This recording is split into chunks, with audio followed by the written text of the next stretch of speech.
Why is it that you strike your irons really well on the golf course, but when it comes to the driver, you just can't get it? Let's do it, and let's do it now. Oof. Yes, please. Hi everyone, James Robinson here. Guys, first things first, I'd like to warmly welcome you all to the channel. I'd like to welcome you to the channel if you're new to the channel, and welcome you back to the channel if you're not new to the channel. In today's video, you see, I've been feeling a bit, I've been feeling a bit down recently, and the only thing I can put it down to is we're having loads of fun on the channel, we're playing loads of course vlogs, we're testing loads of new equipment like this TaylorMade P770 iron, but I just don't think I'm doing enough content to help you with your game. So in today's video, we're going to have a look and see exactly why you may be hitting your irons really well, a little bit like that, but also why you potentially hit your driver not so well, like this. Oof. All right. Please don't hit him. No. Because if you generally strike your irons really well, and that's what you see with the driver, you're going to want to stay tuned. And you see, guys, when you look at a driver and you look at an iron, you see two totally different objects, two incredibly different golf clubs, which require two totally different swings. You see, the big point I'm going to get to this video is low point. If your low point is in the wrong point, and by low point, I mean low point of the club, not low point of like your round or your morals or anything like that, but how does your golf club interact with the ground, and at what point in relation to this golf ball does it actually make contact with the ground? If at all. You see, with an iron, we all know we want some ground contact after the ball. We want a little divot after the ball here. Whenever you see me playing well in course vlogs, which is somewhat of a rarity, but it does happen, you'll generally see a nice little credit card shaped divot just after the ball here. That's because the low point of this iron is post ball. Like that. Now, if we're talking driver, believe it or not, the low point of this club wants to be pre-ball. It wants to be pre-impact. It wants to be before impact of the ball. Pre-ball and pre-impact. And there's certain ways you can do this. Now, if you hit your irons really well and you do take a nice divot after the shot, you hit a nice compressed iron shot, then that's great. If you do that with a driver, not necessarily take a divot, but if your low point is a little bit after the ball with the driver, generally that means the driver's coming in a little bit too steep to the ball. Just a little bit that way instead of that way. You see, this shallower angle of attack, or the way that you attack the ball at the angle of the club, generally creates a much better swing path. You see, if we come in and we're trying to hit a nice straight long drive, and the driver on the way down comes nice and low to the ground, it reaches its low point around here.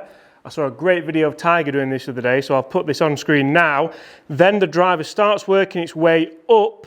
We get the ball a little bit post low point, the driver's working its way up, it's going to come out a lot lower spin, it's generally going to come out straighter if you do struggle slicing the ball. See, if you reword what I've just said there and I say, right, if we have the low point after the ball now and we come in a little bit steeper, I'm never really going to come in steep this way, am I? I'm never going to try and get a swing path from the inside but come in steep. There is an exception to every rule, and you do see some funky swings out there, but generally, if I come in a little bit too steep, the club's going to work over, and that's when you get the big. I can hit that all day for you guys. I can also hit it left. I struggle to hit it straight generally, but you'll see there that does cost you a lot of distance, and it also costs you a lot of accuracy, even when, as you can see here, the ball was struck out the middle of the face. So many people say, well, I've hit it out the middle of the face, so it should be going a long way, right? Not necessarily right. So what we're going to do, we're going to make sure that as you stand into your posture here, you're going to have a nice athletic posture. The ball's going to be just on your left toe here.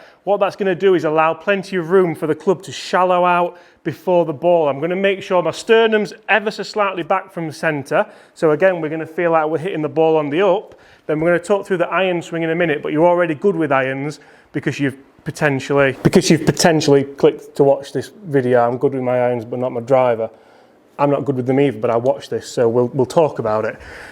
So now let's hit a drive where the low point is in front of the golf ball or pre-golf ball. That's going to make the club path a little bit more neutral, and generally we're going to get a much stronger ball left. I mean it came out the middle and it went up further, just a little bit. It was better. And you see guys, that is a big difference as to how you're going to hit irons as opposed to driver. So you see now I've got a 7 iron in my hands here. The ball position is going to be more central. It's not going to be bang in the middle, but it's going to be just forward of centre. I then have my handle in front of the golf ball as opposed to with the driver. The handle was more kind of neutral here. So I want a little bit of forward shaft lean. I want the handle forward. I'm then also going to have my sternum a little bit further forward too. So everything's airing on the side to target. It's airing on that left-hand side if I'm a right-handed player. And from there, I'm going to try and recreate that impact position at address from address at impact. Address position at impact. I was going to do that again, but I struck that really well. So there you go guys, a real quick tip on how you can improve your iron play and improve your driver play just by maybe having two slightly different swings, two slightly different address positions. I'm going to make sure I'm get that low point before the ball with the driver and after the ball with the irons, and that's generally going to make, there's no net over there so I'm not going to hit it there, but that's generally going to make for all round better golf. Guys, thank you so much for watching. I really hope you have enjoyed that. If you have enjoyed it, do me a favour and hit those comments below and let me know what tips would you like to see next. I'm going to try and do more of them because, to be honest, I really enjoy doing tip videos for you. I know you guys get a lot from them. The club reviews will continue and the course logs will continue as well, but I really enjoy doing these instructional videos for you. So guys, if you've enjoyed that, hit that subscribe button, hit that like button, comment below what would you like to see next, and I'm going to work on my driver play actually because I've ripped those irons. See you tomorrow.